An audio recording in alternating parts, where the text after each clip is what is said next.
The galaxy was quiet that night.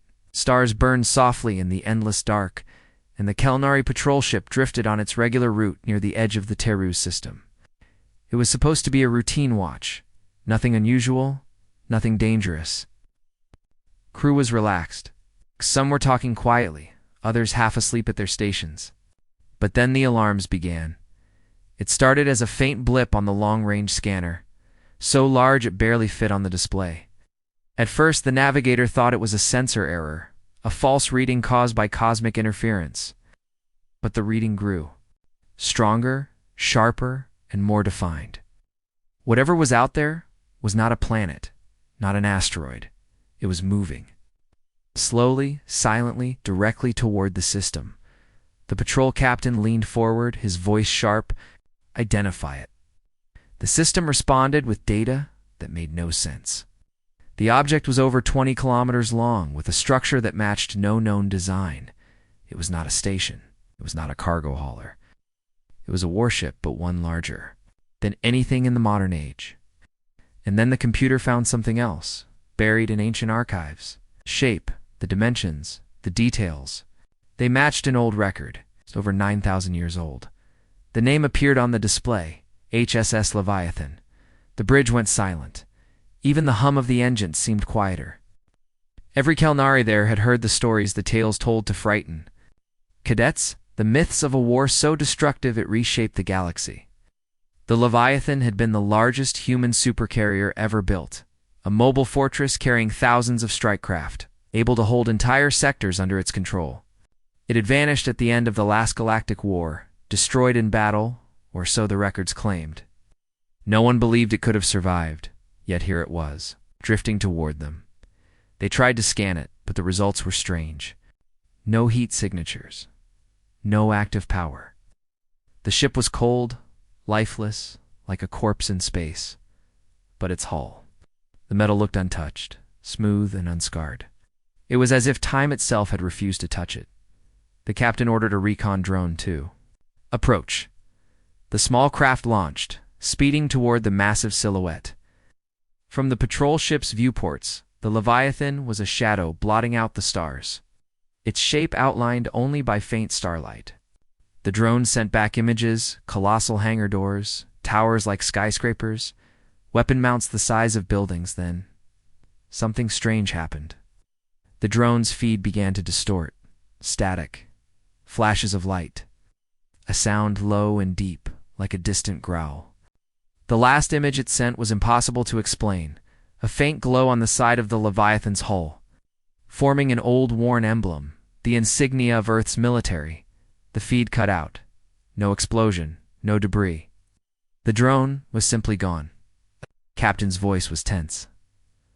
All ships, maintain distance. No approach until further orders. But before the crew could react, the Leviathan spoke. It was not a voice as they knew it. It was a deep vibration, a signal that bypassed their comms entirely, resonating through the hull of their own ship and into their bones. The entire crew froze as the words formed in their minds, in the universal language of the galaxy. We remember everything. Those 3 words hit harder than any weapon. The captain knew this was no accident. The Leviathan was not a drifting relic. It was aware. It was awake. It remembered something that had been buried in history for millennia. In the hours that followed, panic began to spread. Patrol beacons across the system reported the same sight, the massive ship moving slowly but steadily inward. Civilian traffic was ordered to avoid the area. The Kelnari command debated whether to attack, but every simulation ended the same way: total fleet destruction. The Leviathan had not fired a single shot, but already its presence was an act of war. The crew of the patrol ship watched in uneasy silence. The ship had no visible lights, no engine trails, but somehow it was moving. It didn't need to chase anyone. The very idea of its approach sent fleets scattering. A junior officer whispered, "If this is real, why is it here?" No one answered. That night, in stations and colonies across the Terus system, people began to dream. They dreamed of fire raining from the sky, of screaming engines, of metal cities burning. They dreamed of ships the size of continents blotting out suns. And in every dream there was one constant, the shadow of the Leviathan watching, waiting. The patrol ship tried again to scan the interior, but every attempt failed. Signals bent, data loops formed, instruments overheated. It was as if the ship itself rejected their curiosity. Hours later, another transmission came, this time in a clearer form. It was a data packet, simple and small. The Kelnari command opened, it expecting coordinates or demands. Instead, it contained only a list, hundreds of names. They were all ships from the last galactic war, destroyed human warships, long forgotten. The message ended with a time and a date, just 3 days away.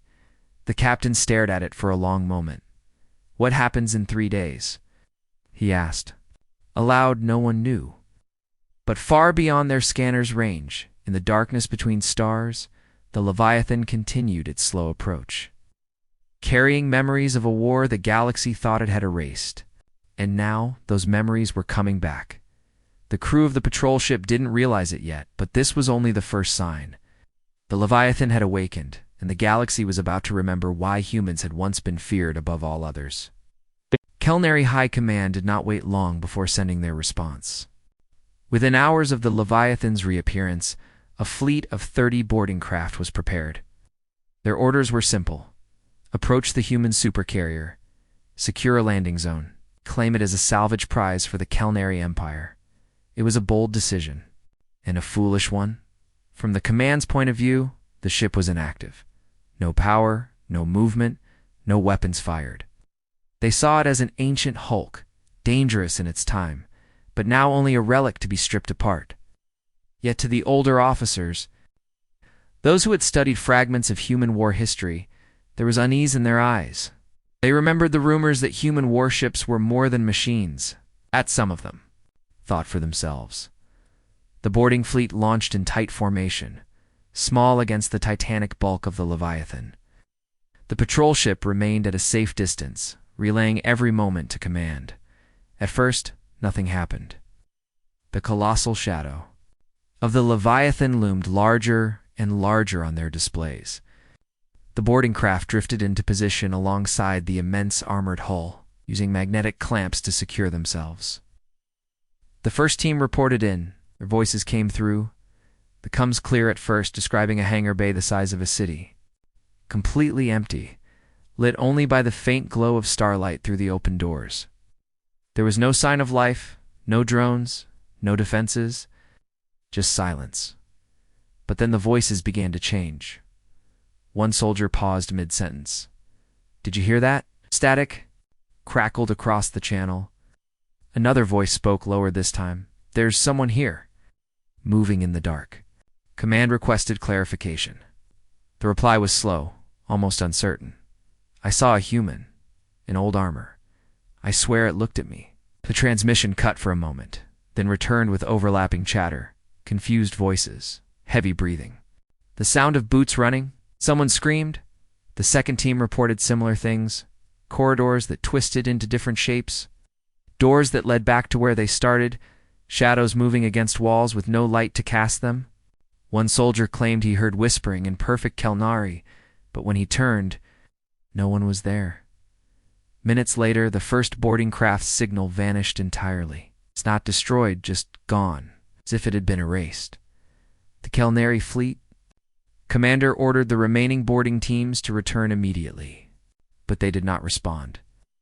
Every channel filled with the same strange noise, a low rhythmic thud, like a heartbeat echoing through the metal walls. Then, without warning, the Leviathan moved.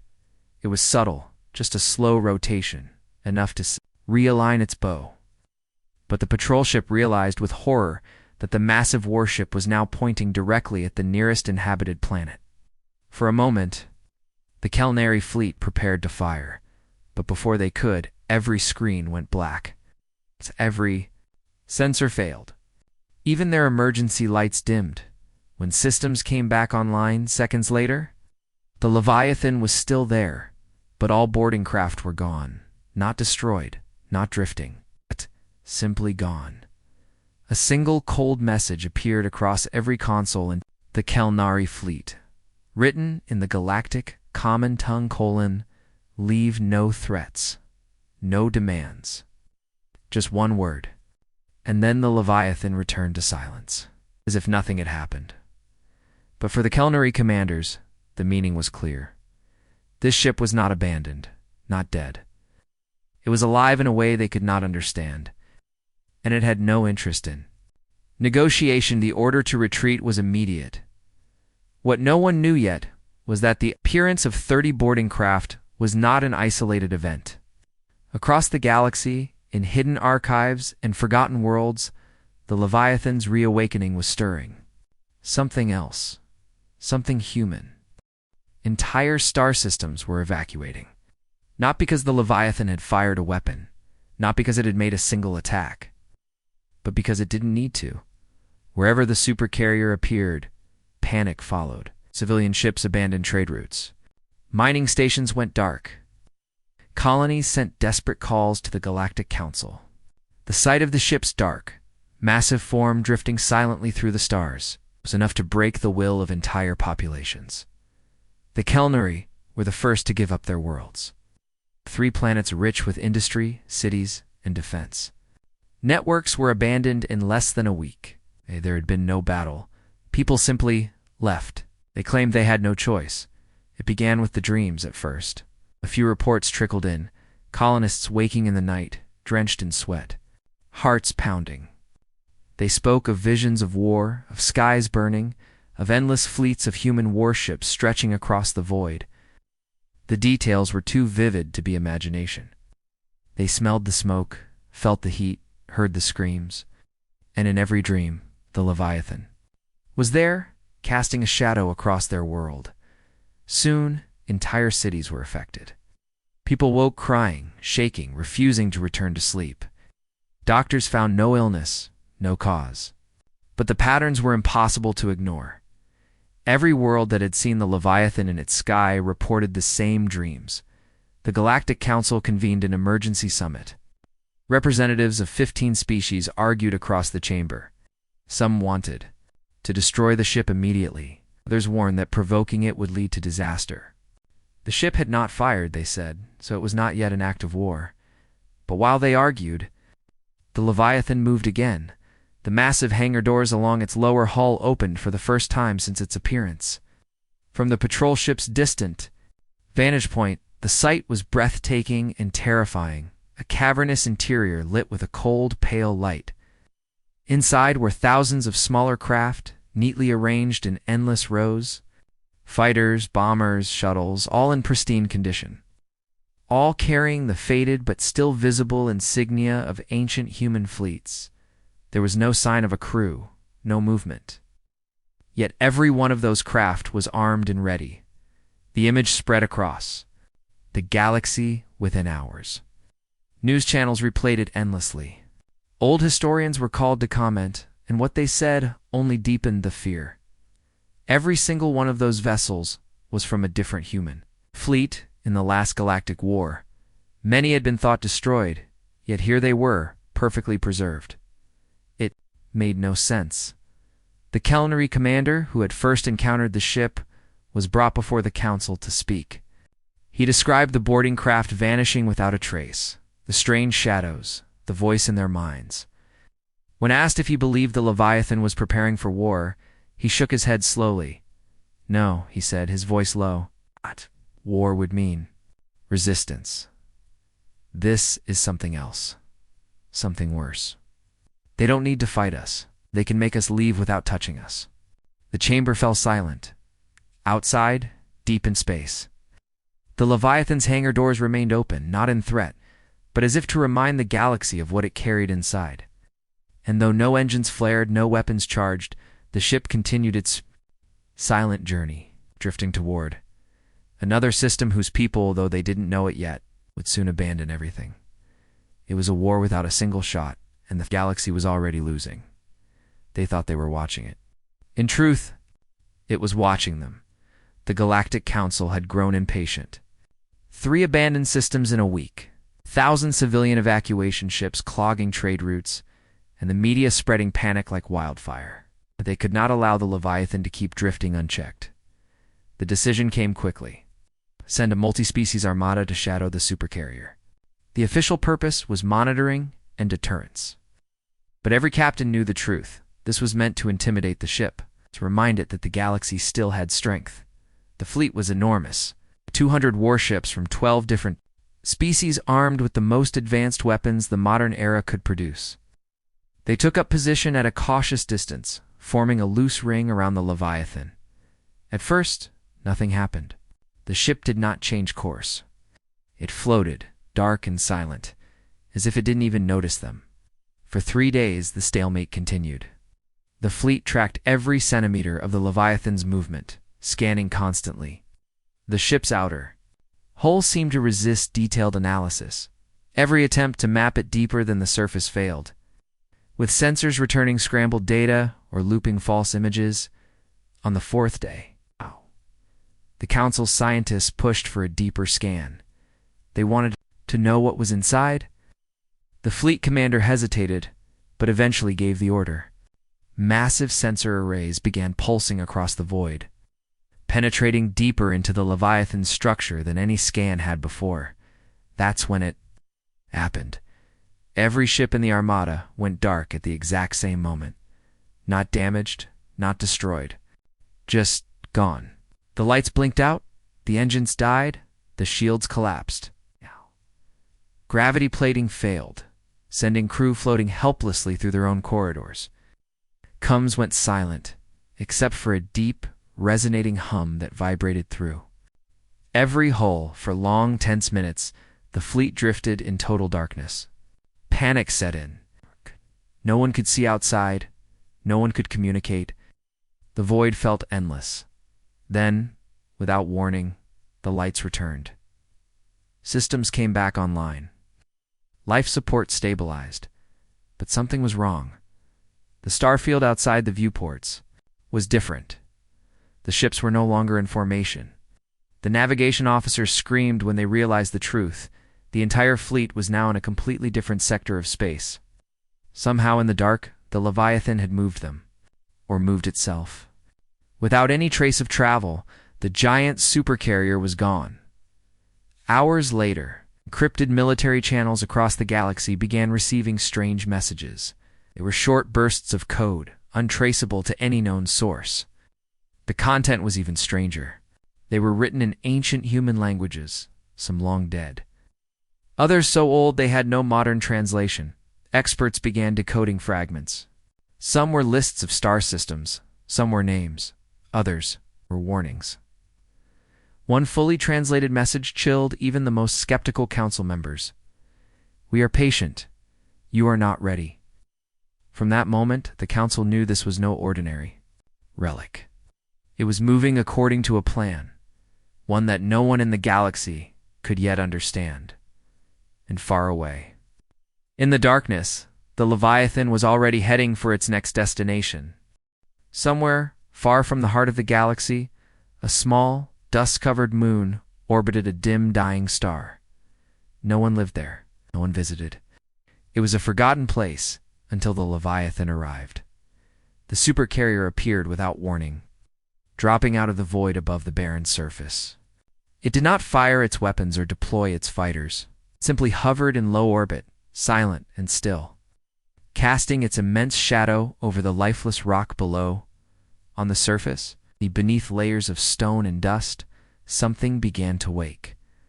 Archaeologists from the minor Viren Republic had been on the moon for months, digging through strange metallic ruins buried under the regolith. The structures didn't match any known alien design, and that alone made the site valuable. They believed it was an ancient alien outpost. They were wrong. As the Leviathan entered orbit, their instruments began to spike. Power readings surged.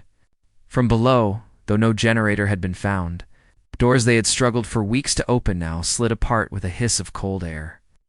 Lights flickered on for the first time in untold centuries, and then they found the chamber. Rows upon rows of stasis. Pods filled the room, each one perfectly preserved, frost coating the glass. Inside were humans. The lead archaeologist, a thin Viren with trembling hands, recorded everything, sending frantic messages to his superiors. Before he could send the final transmission, the pods began to hum. One by one, the frost melted, revealing faces, some peaceful, others stern, as if frozen mid-command. The first pod to open released a rush of cold vapor. A tall man stepped out, unsteady but alert, his eyes scanning the room with soldier's precision. His voice was deep, calm, and carried a weight of command that made every alien in the chamber take a step back. "Status," he said.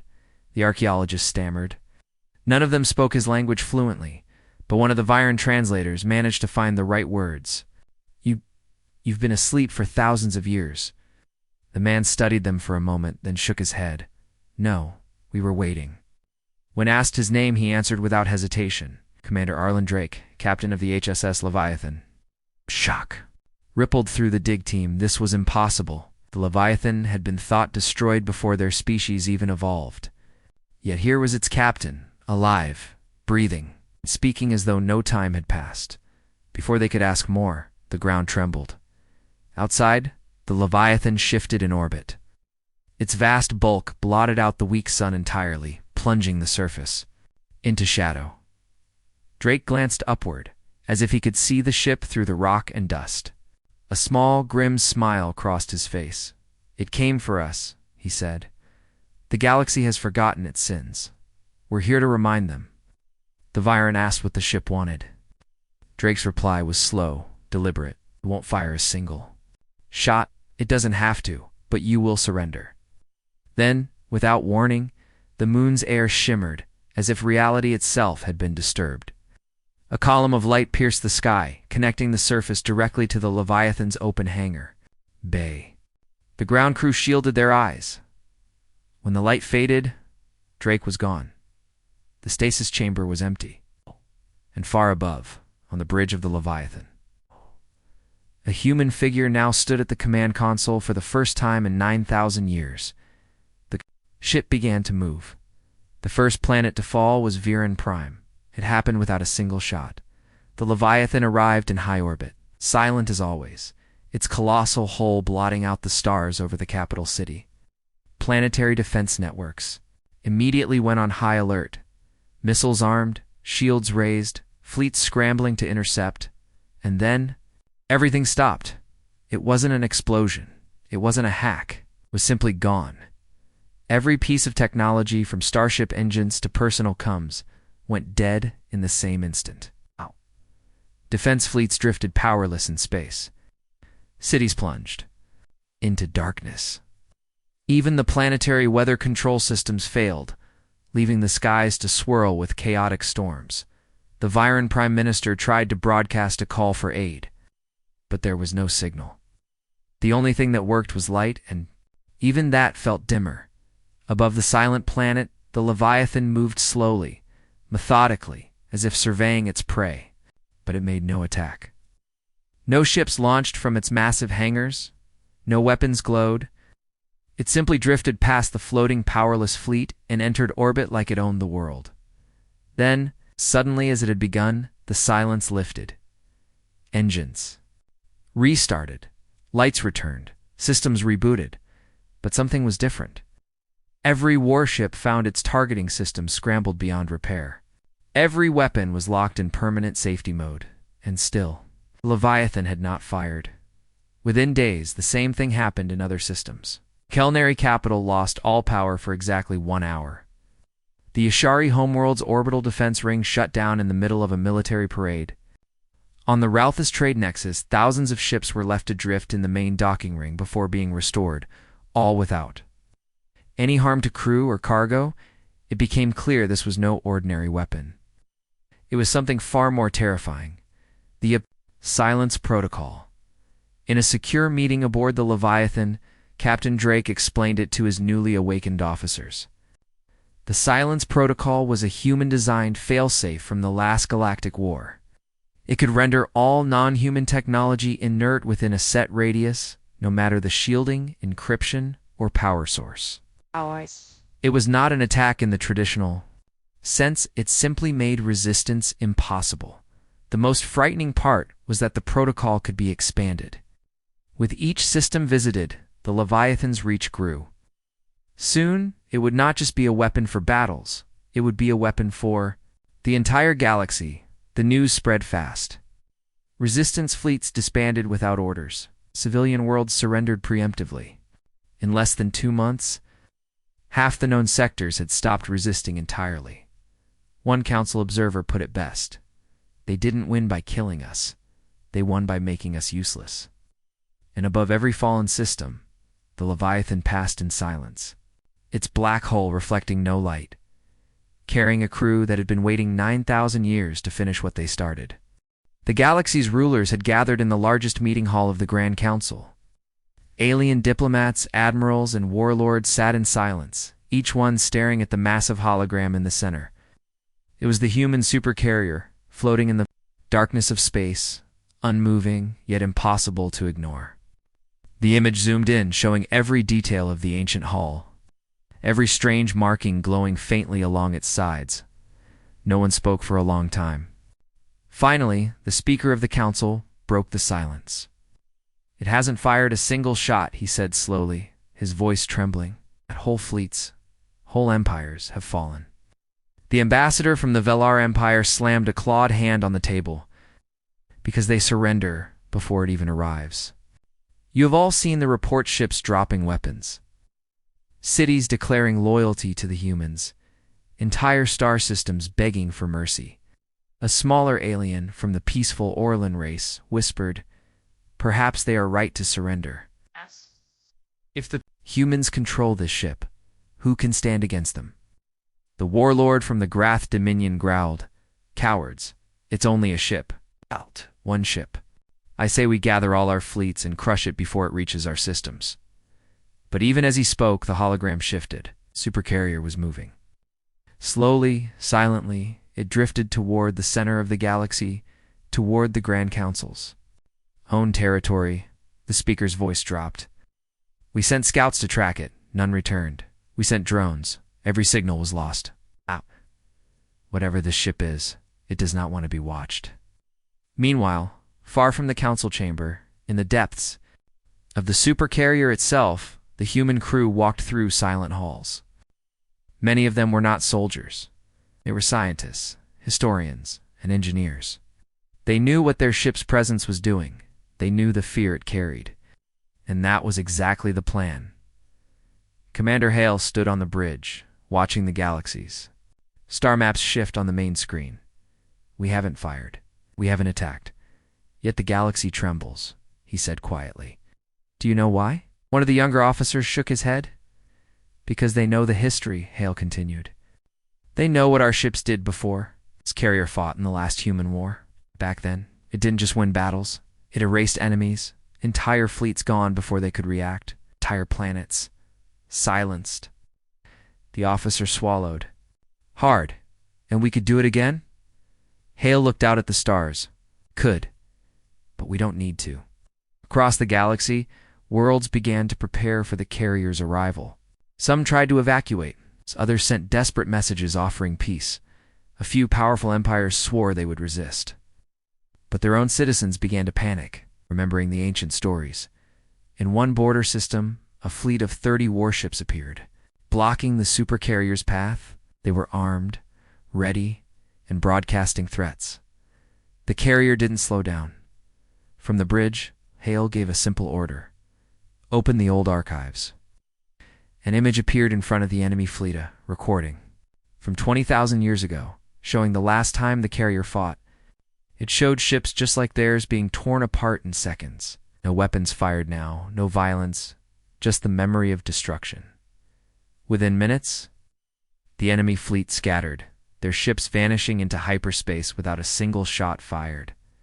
Their younger officers stared at the empty space where the fleet had been. They just left. "That's the power of fear," Hal said. "And the truth is, fear lasts longer than any weapon." Back at the Grand Council, panic was spreading. Messages arrived every hour.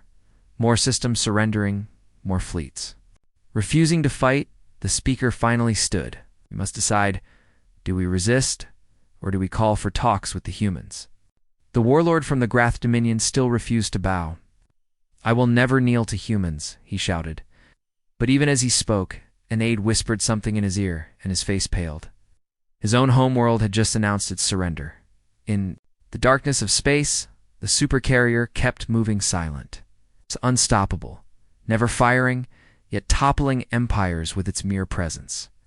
And for the first time in thousands of years, the galaxy was uniting, but not under the Grand Council. Under the shadow of a human ship, Commander Hale stood on the bridge, a faint smile on his face. The galaxy thought they understood what was happening. But they didn't know the real reason for the carrier's return. That truth was still hidden, waiting for the perfect moment. And when that moment came, no one would be ready. The galaxy was silent now. No alarms, no fleet scrambling. No desperate messages across the com-dash channels. Just silence. Admiral. Viora stood at the viewport of the Galactic Council's command station, staring at the vast, dark emptiness. A week ago, that emptiness had been filled with the roar of war. Entire sectors burned. Star systems collapsed into chaos. Armadas from dozens of worlds had prepared for humanity's retaliation. And yet, when it came, no one fired a single shot. The revived human supercarrier had arrived. It had not come screaming into battle. It had not unleashed weapons.